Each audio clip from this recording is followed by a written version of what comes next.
Oh, no. You've got the wrong hermeneutical approach.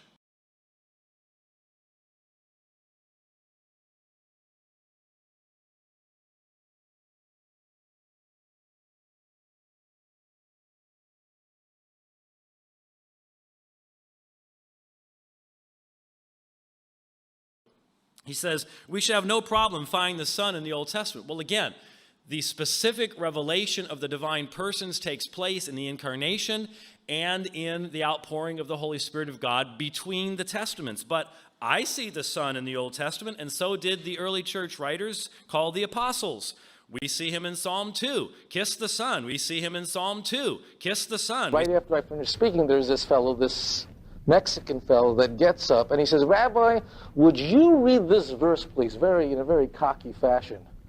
And I take the book from him, and he has it open to the second Psalm, Psalm chapter 2, and he tells me to read verse 10. And I read verse 10. And of course, there's nothing in verse 10 that no big deal. He said, then read the next one. And I read the next one. And again, it was sort of, it was like nothing. I realized what he was, I was just going along with this because he wasn't really. And he finally gets to Psalm 2:12, and then I read it out to the audience, and it's on the section number 2 of this first page. It's on the upper right-hand side, and this is what I read to the audience out of his King James Bible that he handed me. Kiss the Son, lest he be angry, and ye perish from the way. When his wrath is kindled but a little, blessed are all they that put their trust in him. I read that verse. And of course, by now I didn't have to even be spontaneous. I remembered all my lines that I did in Binghamton. I said, you don't understand the word of Hebrew, do you? And then he bought it, He said, no, I don't. You don't recognize it? No, you don't. Because if you did, you'd realize that it doesn't really say that here. How do you say son in Hebrew? I asked the audience. And the whole audience said, Shemesh. No, I said, not that, it's all on tape, not that kind of sun, not the S-U-N, but the S-O-N sun. How do you say it in Hebrew? And of course they said Ben. See, there's a problem here because the verse does not have the word Ben in it, which means son.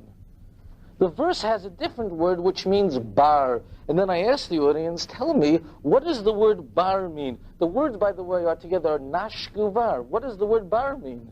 What does that word mean? And the people really didn't know till one of the rabbis there raised his hand and said it means purity, cleanliness. You see, the word there is not ben. In Hebrew, the word ben, it means son. Like when someone is called up to get an aliyah at the Torah, to say the blessing over the Torah, they're called up Moshe ben Avraham or whatever, right? So the word ben in Hebrew does mean son, but the word bar in Hebrew doesn't quite mean son. It means purity. The word nashkubar together means embrace purity. Embrace purity. Now the question is, how do we know that? Maybe the word bar really does mean son, but the Jews changed it to mean purity because we wanted to undermine the Christological element of the second psalm. Well, there's a very easy way to do that. All we do is we look at all the other places where the word bar exists. And I did for you is I did you a little favor. I showed you every single place where the word bar appears in the book of Psalms. Just did that for you right there. And you will notice that isn't it odd that the King James Bible, everywhere where that word appears in all of its different forms, is always translated as cleanliness or purity? Why, if that word truly means son or sonship, why isn't it translated that way in other places? Now, the word bar, as you know, there is a tricky element here, and that is that the word bar, although in Hebrew does not mean son, in Aramaic it does. The word bar, like a bar mitzvah. You go to a bar and you think it's a mitzvah. Just kidding. What bar mitzvah, right? Little joke we learned in yeshiva, right? Okay. Right? Bar mitzvah, right?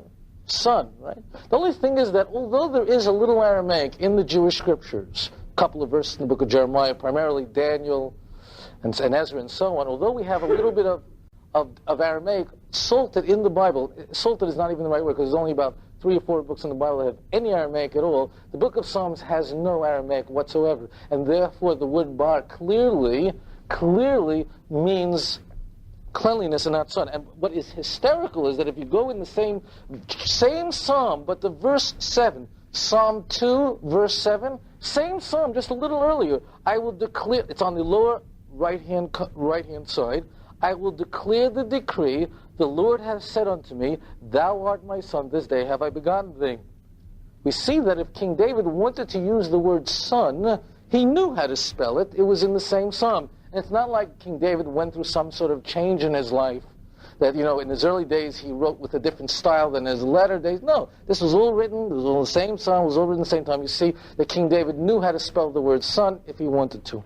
The concept of the Trinity only came up after Christians already accepted the deity of Jesus. It was an effort, a philosophical effort to justify something they believed already, an absurdity they believed already. To believe a man is God, they had to come up with an idea of the Trinity. It wasn't that they first came up with the idea of the Trinity and then they said, oh, Jesus is the one that fits into the Trinity. Before Jesus came to the world, no one thought of the Trinity. So the Trinity is an excuse for idolatry.